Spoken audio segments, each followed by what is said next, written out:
Friends, addition classes के YouTube channel से मैं रुचि कटियार आप सभी का स्वागत करती हूँ। कैसे हैं आप सब? उम्मीद करती हूँ आप सब बहुत अच्छे होंगे। तो फ्रेंड्स, आज जैसा कि आप देख पा रहे होंगे कि सेंट्रल डीटी की परीक्षा है वो 2024 जनवरी में होने वाली है। उसका नोटिफिकेशन आउट हो चुका है और कब से फॉर्म भरे जाएंगे और लास्ट डेट क्या है उसके बारे में एक पूरी संपूर्ण जानकारी मैं आपको देने वाली हूँ और साथ ही डिस्कस करने वाली हूँ अपर प्राइमरी साइंस का सिलेबस। तो फ्रेंड्स, देख लेते हैं तो सेंट्रल डीटी की परीक्षा कब होगी। तो ये 21 जनवरी 2024 को दिन रविवार है। सेंट्रल डीटी की परीक्षा होगी जनवरी में। कब होगी तो ये डेट मैंने बता दी है।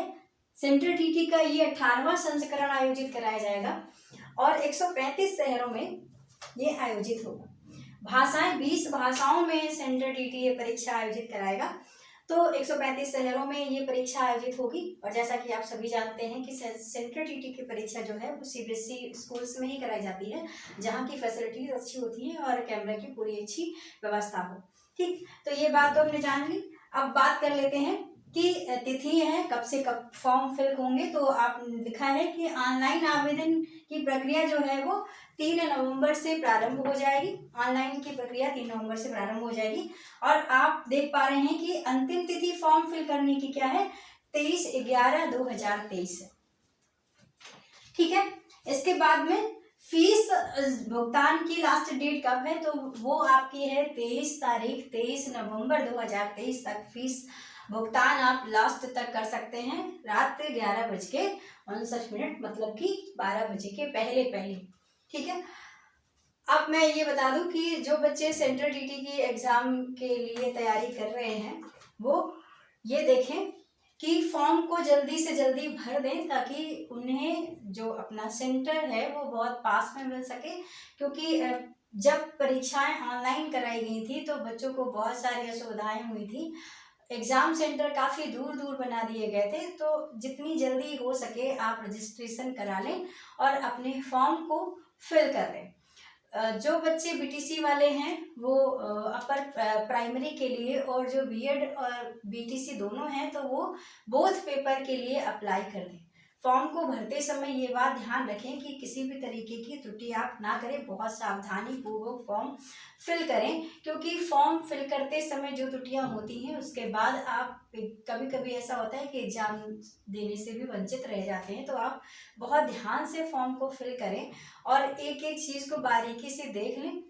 कुछ चीज़ें अगर वहाँ पर करेक्शन के लिए जब साइट खुलती भी है तो वहाँ पर सारी चीज़ों में करेक्शन नहीं हो पाता है, तो बहुत ध्यान से फॉर्म फिल करें। ये तो थी जानकारी हमारी नोटिफिकेशन के बारे में। तो ये जान लेना है कि कब से ऑनलाइन हो रहे हैं। तो 3 तारीख से फॉर्म ऑनलाइन हो जाएंगे, 3 नवंबर से रजिस्ट्रेशन और उसके बाद में तो आप जल्दी से जल्दी फॉर्म फिल कर लें और अपनी तैयारी को बेफिक्र होकर शुरू कर लें। फ्रेंड्स, आप डिस्कस करते हैं साइंस का। जो अपर प्राइमरी का जो बच्चे मैथ्स एंड साइंस बैकग्राउंड से अपर प्राइमरी के सेंट्रल डीटी की तैयारी करेंगे उनका सिलेबस क्या रहने वाला है। तो सिलेबस सेंट्रल डीटी ने अभी तक कोई बदलाव नहीं किया है, प्राचीन ही सिलेबस है, पुराना वाला ही जैसे अभी तक चलता आ रहा है वही सिलेबस है। तो साइंस का सिलेबस क्या है वो देख लेते हैं कि साइंस के सिलेबस में क्या क्या है।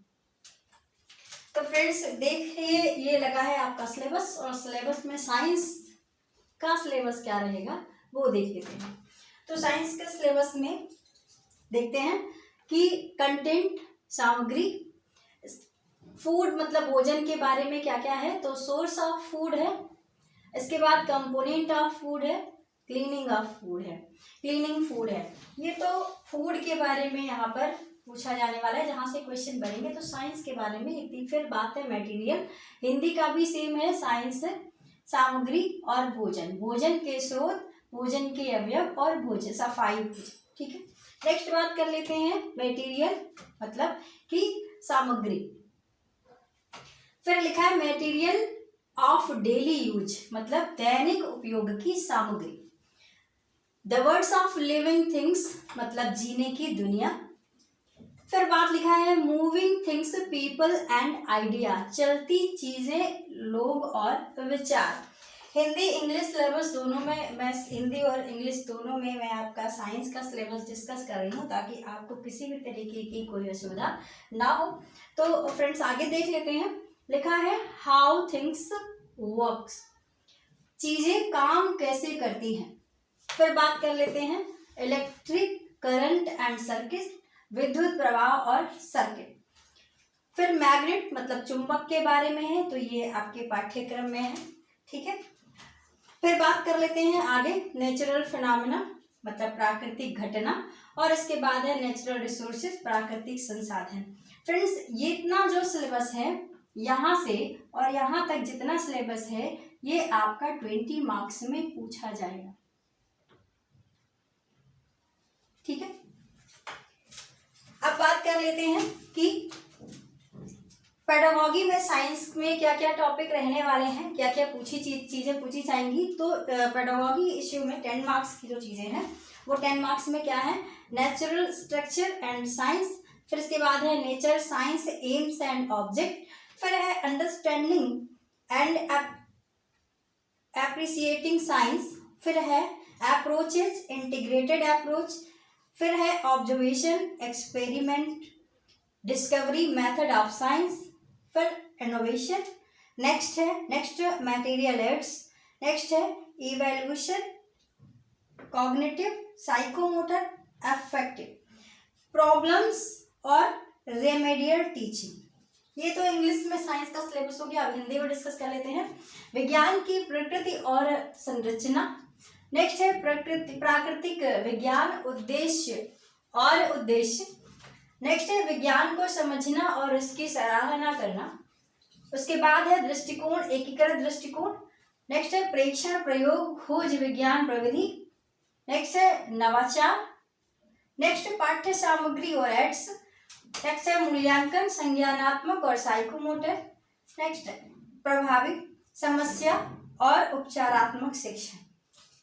ठीक, तो फ्रेंड्स ये था साइंस का अपर प्राइमरी का सिलेबस। इम्पॉर्टेंट चीज ये है फ्रेंड्स कि कल से आपकी क्लासें, कल मतलब मंडे से साइंस की क्लास आपकी रेगुलर पर डे 1 घंटे की रहने वाली है। सीडीपी की क्लास आपकी अल्टरनेट चलेगी, मतलब एक दिन साइंस और एक दिन आपकी सीडीपी की क्लास रहेगी। तो सीडीपी का सिलेबस ट्यूसडे को डिस्कस करेंगे, और ट्यूसडे को टाइमिंग अभी क्योंकि टाइमिंग कोई सेट नहीं हो पा रही है तो आपके वीडियो अभी रिकॉर्डेड ही पड़ेंगे। जिस दिन लाइव होगा उससे पहले ही आपको टेलीग्राम पर उसकी सूचना प्रोवाइड करा दी जाएगी, तो लिंक आपको मिल जाएगा उससे पहले, और आप जो टाइम वहाँ पर डिसाइड कर दिया जाएगा उस टाइम पर आपको लाइव आना है। ठीक फ्रेंड्स, साइंस को बहुत अच्छे से हिंदी में ही डिस्कस करेंगे क्योंकि बहुत सारे बच्चे हमारे हिंदी में ही पेपर, क्योंकि इंग्लिश में कुछ बच्चे हैं, लेकिन मैं ऐसा मानती हूँ कि अपनी मातृभाषा में जितने अच्छे से हम समझ सकते हैं हिंदी में, क्योंकि सभी बच्चे को यहाँ पर एटलीस्ट क्लास 6 to 8 तक की तो हिंदी में ही पढ़ाना है, तो हिंदी बहुत सही तरीके से एक्सप्लेन कर सकते हैं। अगर मेरा प्रयास रहेगा कि मैं इंग्लिश में ही उस चीज़ को डिस्कस करूं, तो इंग्लिश को भी उसी में शामिल कर देंगे, मतलब उसी में हिंदी और इंग्लिश मिक्स करके, और जब प्रैक्टिस होगी तो हिंदी इंग्लिश दोनों में कराने का प्रयास किया जाएगा। ठीक है फ्रेंड्स, तो ये थी एक छोटी सी जानकारी। तो कल से मतलब कि सोमवार से आपका साइंस का जो क्वेश्चन, साइंस का जो सिलेबस है वो आपके जो चैप्टर्स वाइज है क्लास NCERT पैटर्न ही फॉलो होगा, क्योंकि यहाँ पर क्वेश्चन जो है वो NCERT से ही बनते हैं। तो क्लास 6, क्लास 7 और क्लास 8 की साइंस के जो भी चैप्टर्स हैं जो आपके सिलेबस में दिए हुए हैं उनको डिस्कस करेंगे, और फिर इसके बाद में आपकी प्रैक्टिस कराई जाएगी। तो फ्रेंड्स ये आपकी छोटी सी जानकारी थी। वीडियो अगर अच्छा लगा हो तो लाइक करें, सब्सक्राइब करें। चैनल पर अगर नए हैं तो चैनल को ज़रूर सब्सक्राइब करें ताकि आपको नेक्स्ट वीडियो का नोटिफिकेशन मिलता रहे। मिलते हैं नेक्स्ट वीडियो में, तब तक के लिए थैंक यू।